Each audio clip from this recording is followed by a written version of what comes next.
Nous sommes une entreprise à Monistrol-sur-Loire de 25 personnes, de décolletage. Nous fabriquons aussi pas mal de pièces longues, aussi une spécialité puisque nous sommes équipés de tours à poupées mobiles. Nous travaillons beaucoup sur le monde de la moyenne et grande série et aussi un peu de la petite série.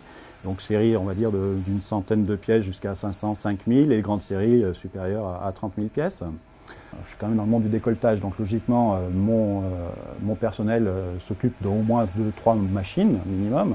Et lorsqu'il se met à charger les machines donc, par lopin, les temps de cycle ne sont pas suffisants pour pouvoir s'occuper de plusieurs machines à la fois. La plupart des opérateurs sont des opérateurs régleurs, donc sont capables de régler leur propre machine. L'idée première, moi, pour ce robot, c'est franchement les délester d'une tâche que je trouve pas très intéressante, pas très valorisante pour l'opérateur, qui soulage quand même pas mal l'entreprise et peut tourner, pourrait peut-être faire tourner aussi dans des heures creuses où le personnel est moins présent.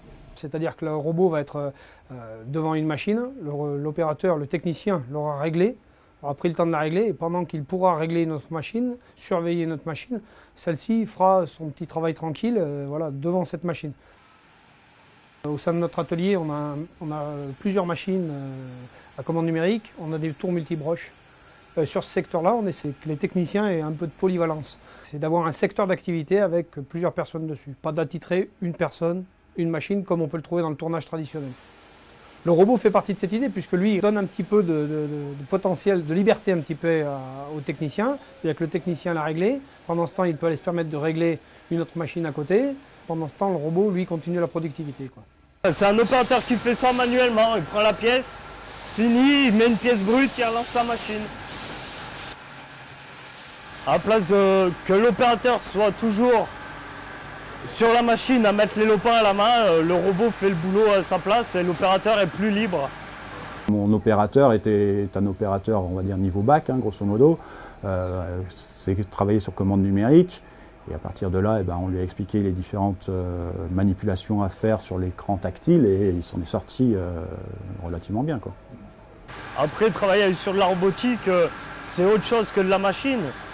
Il sait que moi, je serais intéressé et que je me donnerais pour régler les machines et le robot. On a quand même un petit écran tactile qui permet de le commander. On n'est plus, nous, comme dans nos commandes numériques, avec du 2 axes ou du 3 axes. On a plusieurs axes de rotation sur le bras, donc là c'est quelque chose de...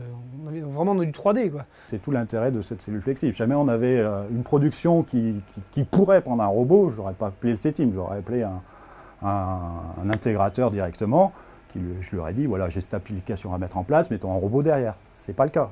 J'ai de temps en temps des lopins à prendre, qui sont presque souvent jamais les mêmes.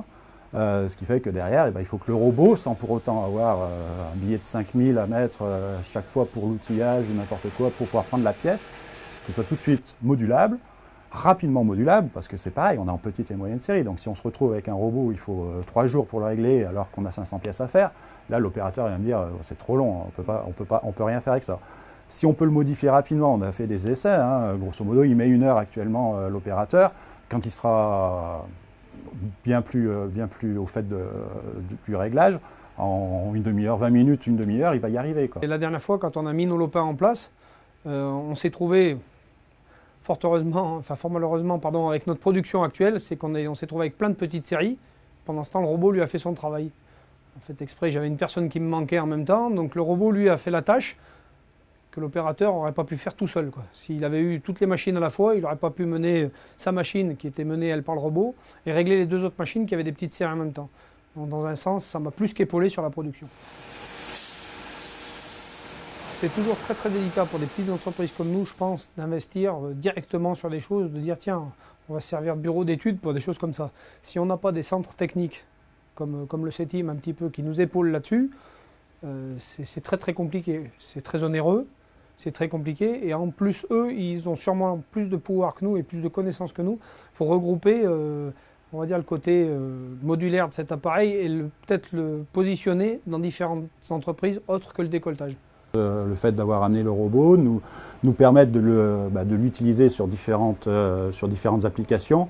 on se rend compte que si vraiment on peut aller plus loin avec ou pas, quoi, ça c'est sûr. Donc, au lieu d'avoir sur 3 machines, 2 à moitié qui tournent et une qui tourne complètement, bah là j'aurai les 3 qui tourneront correctement parce qu'il y aura le robot sur une des 3, quoi.